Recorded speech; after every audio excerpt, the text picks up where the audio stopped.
Hey guys, and welcome to Weta Workshop's presentation on design to manufacture for Ghost in the Shell's Thermoptic suit. My name's Adam Middleton and I'm an art director here in the design studio, and we have Rebecca Tish. Hi, I'm Rebecca and I'm another art director in the design studio. And Flo Foxworthy. Hi, I'm Flo Foxworthy. I'm the head of the costume department here at Weta Workshop. Cool, so this talk is basically going to run through the whole process that went into creating the Thermoptic suit, which was worn by Scarlett Johansson in the 2017 film Ghost in the Shell.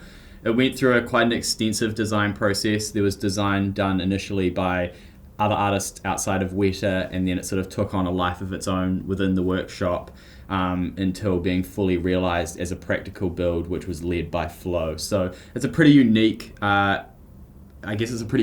Case study of design to manufacture and how, you know, the thing you initially design can't always necessarily be translated directly into a suit, and what sort of practicalities need to be considered when you do need to translate a design sort of into live action. And also like the complexities around resolving a design in the first place, because this was obviously a really beloved property. And when you take on a design challenge like that, there is a lot of nervousness, there's a lot of hidden challenges that you end up going through in order to make sure that you're doing justice to that property, but also reinventing it in a way that suits the actual production. So this is sort of where the design kicked off. So these were done by Mache early on. He was sort of working directly with Rupert at this point, trying to sort of break some ground on what this suit could look like. Obviously trying to stay quite true to what is seen in the original anime film, but also sort of reinvented for sort of, I guess, like a live action audience with a slightly more kind of detail and like surface treatment. So this is what was basically given to us as, I guess, a starting point for that we knew design. Rupert was happy with in principle. Yeah, I mean, all the kind of main elements from what was in the anime are represented here, with sort of the thigh-high white stocking look and the sort of skin suit, nude suit aesthetic, which ends up translating into the final design pretty much one for one. But it goes through we went through quite a journey to get to that point. Yeah. You wouldn't think so looking at the before and after, but there was quite a lot of learning that we had to go through in the middle. Yeah. So I guess this is where the sort of design evolution kicked off, and this was sort of led by Rebecca working with the costume designers Kurt and Bart. And Kurt and Bart, obviously were brought on as costume designers and had their own vision for how they saw the suit. And whilst they really appreciated the source material, they definitely wanted to try and build a lot of strength, an almost armoured feel, a bit more gender neutrality into the costume, a slightly less overt sexuality, a little bit more, enhancement or augmentation in the sense that she is a superhuman being, a cybernetic being, but still superhuman in terms of her abilities. And it was definitely a place that they wanted to try initially, as well as taking it back a little bit from the nude and skin tones. They wanted to see if it could be that figure hugging and yet not immediately imply skin. So we definitely explored neutral tones that were not so much red and yellow in them, so that we could keep it away from instant skin. It also has a sort of like armoured feel to it, which kind of adds to the sort of tactical quality. Yeah, it's definitely more of a tactical suit, tactical dermis, we were calling it for a while. Yeah. Tactical skin. And sort of still manages to enhance a few of those feminine qualities. Like there's definitely some enhanced hip bone kind of protrusions. So it's definitely not stripping away a lot of the, things that are very sexualized and feminine about that other suit, but definitely tones it back quite a lot. And obviously we went through,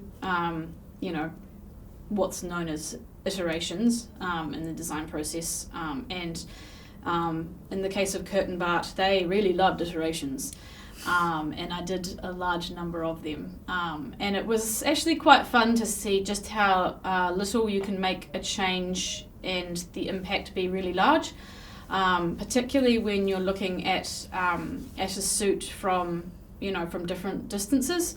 You can get very different reads on what that fabric, that colour, those panel lines, that shaping is really telling you. And we definitely explored a large array of different options. And a lot of those explorations were around trying to get Kurt and Bart to a place where they could show Rupert what they were thinking for the suit. I think the other interesting thing about this is that it's sort of this is what the day-to-day job of like a concept designer is. It's not the glamorous polished images that you might see online. It's detail and it's options that really explore every avenue that you might want to go down. Exactly. It's all about finding the right solution. And often you really don't know what that is until you've explored all the wrong solutions. That's right. And so a lot of what I did on this project was try to really explore a lot of those options. And it was, fairly unglamorous. You get very sick of looking at the exact same thing and then you're changing one little thing about it each time. But it really does help to be sure that when you're producing something that it's really where it should be. But it's also amazing how much of a different look you can create just through colour. Like all those designs all the designs are the same, but the colours are different.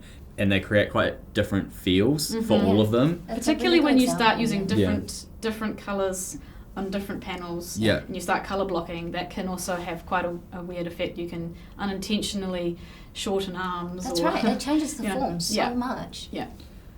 So this is basically when we started trying to build some of this armoured suit in 3D, and one of our ZBrush artists, Andrew Baker, mocked this up really fast so that Kurt and Bart could kind of see the realities around how this dermis would be augmented and how it would look from multiple angles.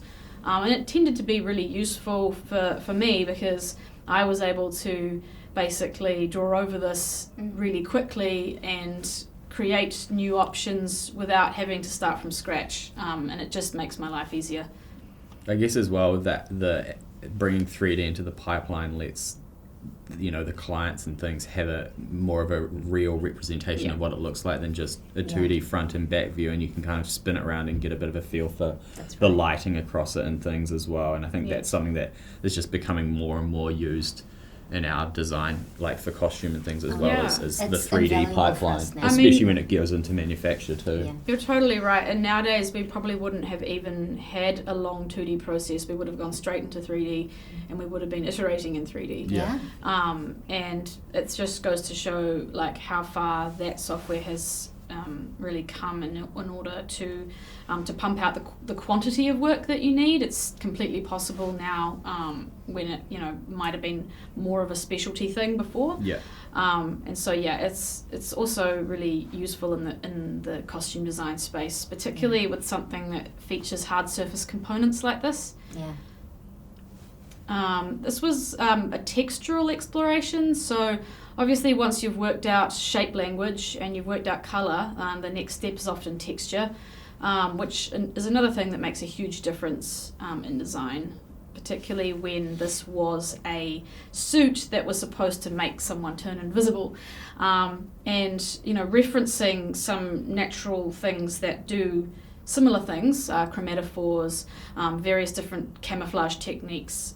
We were interested in trying to replicate the textural quality of that in the sense that maybe you don't get an instant on and off, you actually get a rippling effect as various pixels or panels or shapes are actually morphing. They're almost deflecting the light so that you can't see what was there. And so thinking about texture, thinking about how the suit is actually made, what it actually does, became a part of the design challenge.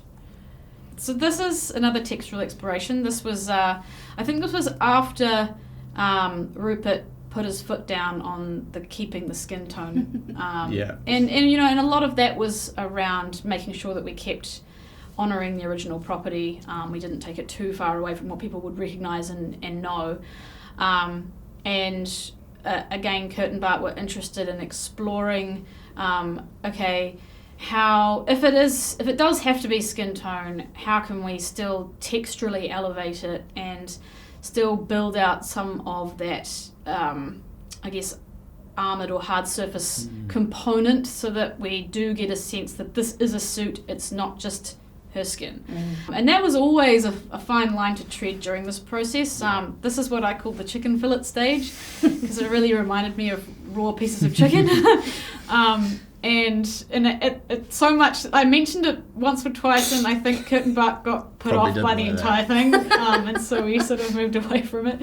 But it's definitely worth noting that we even explored having quite a luminous quality to some of these panels. Yeah. Well, it definitely doesn't look like skin in that option standing up. Like, it references the skin color of the anime suit, but it has enough detail and like interest and subtle materiality shifts that it doesn't look like she's just naked, basically. And my thinking was as well that lighting would play a big role in bringing that to life in terms of, having lighting that could bounce off it and create interesting refraction was going to be quite appealing to me. Like, not that it would sparkle, but we did come in here and do a little bit of sampling with iridescent powders, that sort of thing. I'm real interested in that kind of thing, and I think Kurt and Bart were actually as well. So it was something that we tried, and I don't know if it went much beyond this image. I guess that's an interesting thing you just brought up, Flo, as well, is like sampling, in that we do a lot of, I guess, like samples basically of different materials for clients, even at this early stage when we're still in the design, going through the design options, to kind of give clients a bit of a real world, tangible example of what these textures could look like, rather than just being painted. That's right, and that's one of the best parts about having the concept artists and the costume department, not to mention the rest of the workshop, in the one building. Yeah. This was one of the first jobs where we really got to collaborate quite closely, which was really awesome. Yeah, for sure. I think it made a huge difference. For sure. Yeah. So I guess this was kind of the point where I think they weren't really vibing with the design where it was, and I think they wanted to end up going back to looking at what was worn by the Major in the original anime and sort of really trying to reference that a lot more, stripping back a lot of the detail and basically kind of going to that sort of skin-hugging suit. So I guess taking leads from where Mache had left it, and also a bunch of the work that Rebecca had done, we started to try and create a design that was very much in keeping with what was drawn basically back then, and that sort of ended up in this place here, which is far more kind of figure hugging and all this sort of all the things we were trying to avoid at the outset. Like the faceting of panels and the armor like quality is kind of gone. It's still there in a few areas to hide certain elements, but like it's far more stripped back, and I think at the end of the day it probably is far closer to what fans would have expected, but it's kind of, again, this is like the journey of concept art is it could go in a million different directions, and it just ended up kind of going down this one. And you're very much ultimately in service to the director in a film. You can have your own opinions and ideas, and some directors will let you present those even if they come from left field, but ultimately what you're there to do is create their vision for them. That's right. It's not our art, even though we are creating amazing art. We're working towards the director's vision. Absolutely. Realizing that. Yeah. And that can sometimes be challenging when you have your own ideas, and you might actually be a huge fan of the property you're working on and know how you'd want to do it, and then other times you're super excited to help them get where they need to be. So we definitely have a lot of challenges around the types of projects that we're working on, and also the types of people we're working for, but ultimately it's all the same, that we're trying to achieve what the director wants for their film. Yeah, and I think like you can't be precious about the art, and I think at the end of the day, it's you're not an illustrator. You're not creating like a final nice piece of art. You're just there to try and like realize the director's vision or the costume designer or options. Yeah, in the hope that they like something, and then you end up with a final product which you know ends up looking kind of like the design. So this sort of I guess ended up being the approved design, or the as close to approved as you can ever get on a film. And then it takes on a whole new life of its own when it ends up going through a manufacture phase. And I think this is quite an interesting page in that this sort of shows how, well, for me this was quite a daunting task, but also it shows that integration between our design department and our costuming department for this brief. Which is funny because this is how we would usually start a costume like this. Yeah. So basically what this is it's pretty much just like a leotard really, like a white full body leotard that I then had to come in and draw over to kind of communicate where the panel lines would be, which is like really awesome as a designer to try and have that like hands-on experience with like translating it to a real person as opposed to just passing off the design to I guess like another manufacturing company and not really having that kind of follow through. So it was a pretty unique experience, and it happens more and more now, but this was my first kind of real experience with that design to manufacture handover. It's a really good, I think it's a good experience for anyone working in the concept realm where you are creating costumes, physical costumes, because just understanding the way that a costume moves around a body, it's very rarely that a front and a back flat illustration will actually work, tell the story on a human body.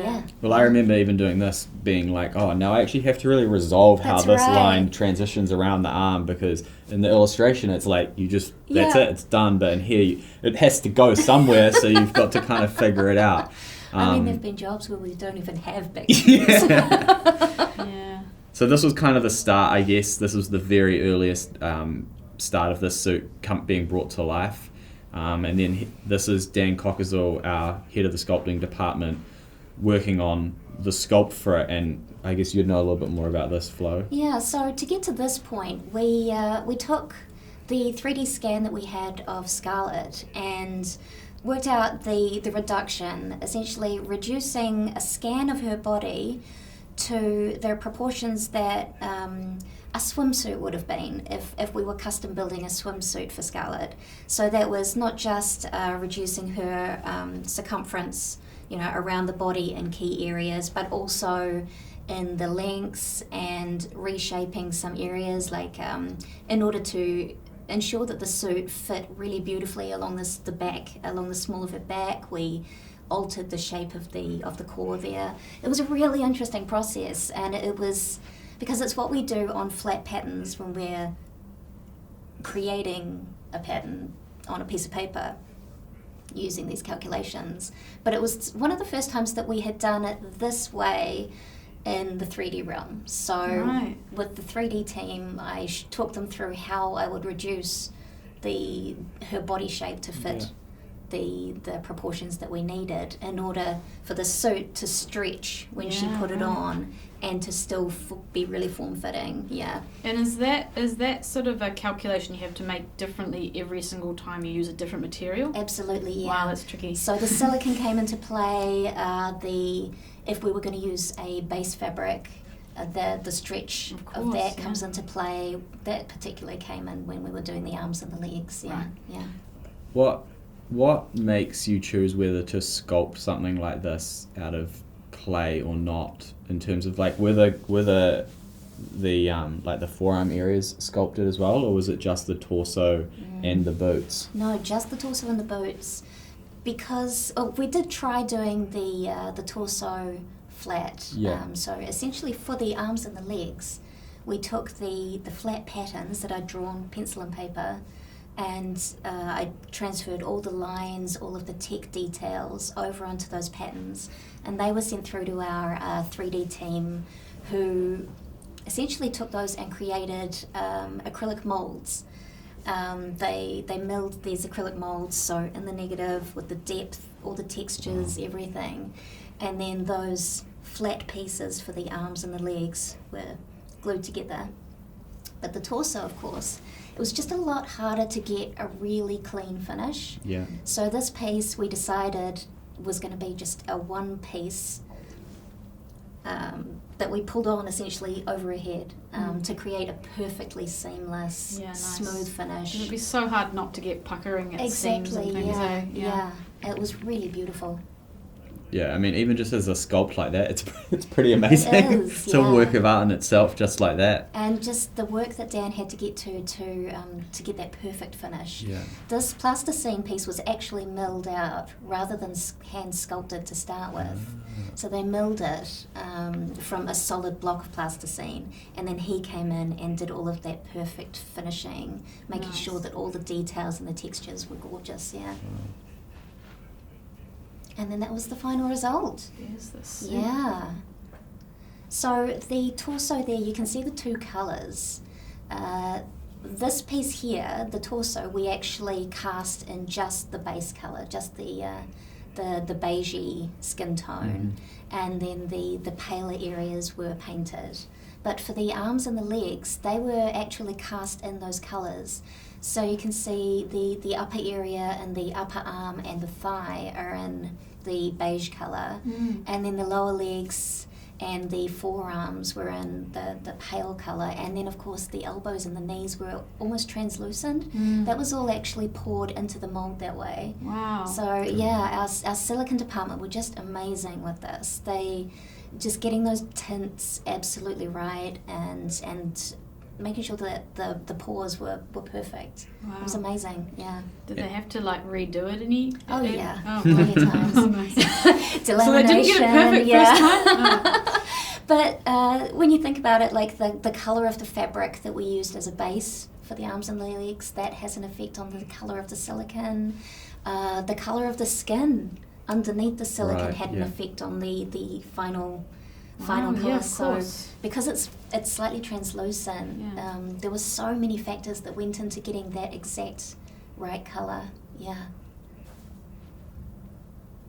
And I guess this is now, like, the design process never really stops, does it? It doesn't, no. So you were talking about the panels over the shoulders and the neck. That's right. So originally in the initial concept design, it was just all kind of that beigey skin tone, and then I think the decision was made that it would be nice to kind of bring a little bit of that white colour up onto the kind of chest and neck area. So then it just becomes exploration around, which panels are white. Yeah. Is it just the pauldrons or the neck as well? Super similar to the previous exploration where you just try iterations and then you really try and take a step back and you look at that suit really, really small and then you look at it big and you kind of make sure that the read that you want to get is good no matter what, and you try it with different lighting, you try it with different scenarios. What does it look like on the back? All of those things contribute to making that final decision. Yeah. And I think like this just shows that a design is never really done until it's basically the until you're movie's sitting done. in the theatre. Exactly. Yeah. And this is a slightly further evolved, another like a later variation of the shoes suit. And the boots are now in as well. But again, it's like I think we're still looking at kind of that colour breakup, and also there was a discussion around whether the panel lines should have like some sort of weathering or grime breakdown to them as well. And we didn't in the end. We didn't, but it's actually kind of interesting. You can kind of see them a little bit more with a little bit of breakdown. But yeah, it sort of never ends, and I guess that's just the benefit of having it all kind of in-house here is that it's easy to just kind of go and talk to each other and know what needs to be done rather than, and it also actually goes to show the level of care that is put into a marquee costume item on a major Hollywood film. Yeah. Like, every single design decision, no matter how minuscule it might seem, is debated over a lot, and is explored to as far as it can, and goes around in circles, and different people like it and other people don't like it, and how do you align that, and it's definitely something that we come across a lot, where we're getting to that point where decisions need to be made, but they start to become about smaller and smaller and smaller things, until you've got to the end. And sometimes it really is tiny little things that, like, sometimes I look at these and I'm like, it's like a spot the difference, It's basically like, what is even different on these? But that's the point that you get to at that tail end of the design process. It really hones in on the tiniest details. And then this is, I guess, the final suit as was shot in our photo studio here. Yeah, this was the day before it went on set. Yeah, which is pretty amazing to see, and I think it's pretty faithful to the design, but also like that initial design that Mitch did, and there's elements from the exploration with Rebecca and Kurt and Bart, obviously, still in this suit. It's kind of got an amalgamation of kind of everything in there. I like this in that, there's a few details here. The pauldrons, for example. In our previous version, we realised that the pauldrons were sitting quite flat and they were looking a little bit like wings. So we physically went in and cut every single pauldron from those cast torsos and replaced them with these, which were in a slightly firmer silicone. They were more cupped so that they didn't flare out. Like lots of little things like this. And this photo here is a really good example of the suit being made to fit not just the actress or the actor, but also their stunt double and their camera double. And you have to make at least 3 different people look the same. Wow. So did they all wear this? There was only one like suit size made though. For this film, we made some tweaks for the stunt ones. Yeah. Because of course, very different shapes and requirements for action. Sure. Yeah. Yeah, I do remember a couple of times that I went to set. They had been shooting the stunt woman, and I remember thinking that it was Scarlett, because I was like really excited, Not that I wasn't excited to see this stunt woman, but like it was definitely, I was like, wow, that's amazing.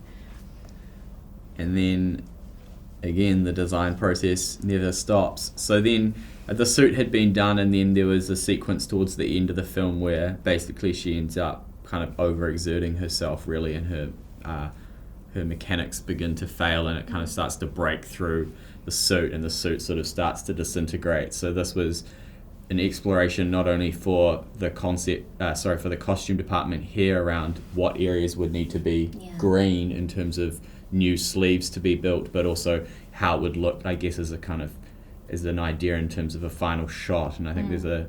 Yeah, this was a really cool process actually. Just physically destroying the suits was pretty intimidating. Yeah, something you've spent a lot of time crafting to be perfect. Yeah, when you destroy it, it feels very counterintuitive. And you can't just you haven't just got a craft knife and cut through that. There's a whole process involved to make it look that, isn't there? And multiples, the multiples all had to look exactly the same. Yeah, of course. Yeah, of course. Wow. Yeah, tricky. And then I guess it then takes on another life of its own, even after the film is shot, and then visual effects sort of get their hands on the footage, and the director has other ideas. And so I guess the main sort of changes, the most obvious changes really, is the shrinking of the pauldron and sort of losing the sort of three-dimensionality of it, and sort of making it hug the body a lot more, basically giving a look that's far closer to the anime, the original anime film, and even it basically looks very similar to Miche's original design as well. But it just shows how many people and how many decisions have to get made to end up with something that looks like that. It's not ever just an easy one-for-one from design through to something that ends up on set. It certainly might seem that way if you only saw the beginning and end of this document. That's right, yeah. But, that's kind of in a lot of ways the way that the design process often works, is that someone will approach us with a design that they're happy with, but they want to know for sure that it's the best that they can come up with. And often our role is to help them prove that. Sometimes we're able to show them something they like better, and that's awesome. But sometimes we go through a lot of effort to come back to the start. And, and visual effects is its own thing that sometimes can, particularly when you've built something, completely from scratch. You've created the entire thing. It's been on set as it is. And then when you see it in the film, it's not the same anymore. Yeah. And part of you is thinking, did that suit even need to be there? Could she have just worn a green leotard? I don't know. Does that make you feel weird? It doesn't, because I've already had the fun and the experience of building it. By the time a movie comes out, we're so far past. We're having fun building something else. Yeah. And it's that thing of you can't even really be too attached to it anyway, because otherwise you'll probably inevitably end up disappointed in some way that it wasn't quite the same or what you imagined. Issue sometimes. I enjoy the journey more than the destination. Yeah. I think that's I think if you can't work in the film industry unless that's the case. I think so. Yeah. Because you're putting a lot into a final product, and you have no control over what that final product is ultimately. And so when you do see something that you actually designed show up in a film, it's just a win. It's like a bonus. It's a cherry on the top. Yeah. Even if it's only slightly close to what you initially designed. I sort of helped design that. And it also, I think, shows that it's very rare that one particular thing you see on screen is done by one person. It goes through not only design but manufacture and visual effects. There'd be hundreds of people that would have had some input or their hand in this suit in some form or another. And it takes a team. It really does. It's a fully collaborative process, which is great, I think, and it ends up with a final product which looks pretty awesome, I think. Yeah. Awesome. So that's the presentation on the design to manufacture for the Majors Thermoptic suit and Ghost in the Shell. We'll be on the Lightbox Discord throughout the weekend, so if you've got any questions, feel free to ask us there, or you can just drop a comment under the video and we'll endeavour to hopefully get back to you with an answer. But thank you. Thanks. Thanks, everyone.